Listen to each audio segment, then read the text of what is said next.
In this section of the exercise, we'll be counting the number and duration of bearing temperature alerts. For reporting or prioritization purposes, it is useful to have counts on the number of alerts on a particular piece of equipment over a certain period of time. Having the total duration of alerts can also be used to identify equipment most under alert.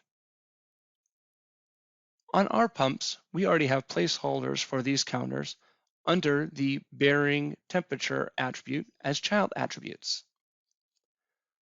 Note, in this exercise, we will be using analytics to fill out these counters and durations. You could also get them by doing event frame searches in DataLink. So let's go ahead and look at the analyses we use.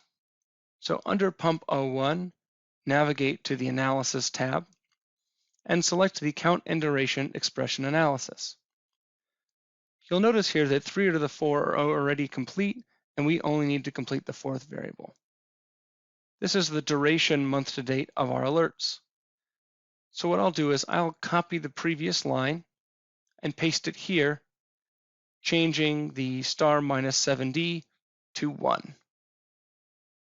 Then I'll make sure that I'm mapped to the correct attribute. I'll confirm that the scheduling is in fact periodic for every 5 minutes, and then evaluate to confirm the calculations are working as expected. Once this is done, I can check this in. Again, this is only for the first pump, so then if I want to convert to template, I can right-click, convert to template, and apply it to all my pumps. Once that's done, I can check in and start the analysis.